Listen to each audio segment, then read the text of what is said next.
Ce nouveau schéma départemental d'accueil et d'habitat des gens du voyage comporte des avancées notables. C'est très positif.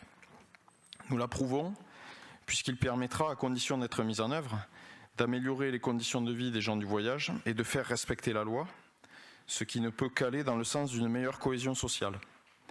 Alors concernant l'aire de Jarlard, premièrement, il est nécessaire, comme l'indique le schéma, que la partie passage de l'aire d'accueil soit réhabilitée pour que les conditions de vie soient meilleures. Deuxièmement, les familles sédentarisées, ancrées sur l'aire, se considèrent comme des albigeois habitant un quartier d'Albi. Leur demande est claire depuis longtemps.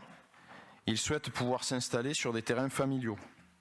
Le schéma va en ce sens dans la prescription 2, puisqu'il programme la création de 40 places de terrains locatifs familiaux et de solutions d'habitat pérennes. Concernant l'aire de grand passage, cette réalisation est une nécessité et une obligation légale pour les collectivités. Nous souhaitons donc qu'un accord soit rapidement trouvé avec les autres EPCI du Nord, comme vous l'avez dit, Gaillac, Groyer et Carmaux, pour que le projet avance rapidement.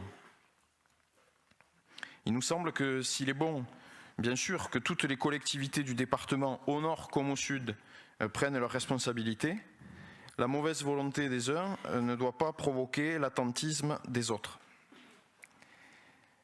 Deux questions doivent maintenant être abordées. La première, c'est le calendrier de mise en œuvre de ces prescriptions, comme vous l'avez dit. Par quoi et par où va-t-on commencer? Nous pensons que la concrétisation de ce schéma doit se faire le plus rapidement possible.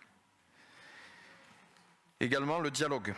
Il est impératif que les décisions qui concernent les gens du voyage soient prises en concertation avec les gens du voyage, donc en les associant au maximum aux réunions et à la prise de décision. De ce point de vue, quelle méthode va être mise en œuvre pour associer les gens du voyage, notamment ceux résidant sur l'aire de Jarlard, à la mise en œuvre de ce schéma? Pour conclure, nous redisons notre approbation sans réserve de ce nouveau schéma départemental. On attend la production de l'arrêté officiel qui sera valable donc jusqu'en 2026. Parfait. On a noté le fait que vous ayez insisté sur le sans réserve et on a noté votre proposition de travailler avec les autres territoires. J'ose espérer que c'était une formule de style, parce que quand je vois le nombre de réunions que font nos services et M. Layug avec les autres territoires, s'il n'y a que ça pour vous inquiéter, je me permets de tout de suite vous rassurer.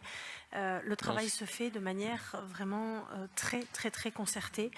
Et c'est pour ça que la réserve qui est proposée par M. Layug, à la fois à la ville et à l'agglomération, compte. Donc, s'agissant de cette... Madame le maire, je peux dire un mot? Là, ce qui nous paraît surtout important, et d'une, c'est que des travaux soient entrepris rapidement sur l'aire de Jarlard et que ces terrains familiaux arrivent le plus tôt possible, parce que M. Layug le sait mieux que moi, c'est une nécessité. Et deuxièmement, concernant l'aire de grand passage, ce que nous disons, c'est que le nord ne doit pas attendre le sud, et que c'est pour ça que de ce point de vue-là, on a une petite réserve par rapport à votre réserve. C'est qu'il nous paraît important que le nord avance, quelle que soit l'attitude du Sud, même si évidemment il serait bon que tout le monde travaille au même rythme et en bonne entente,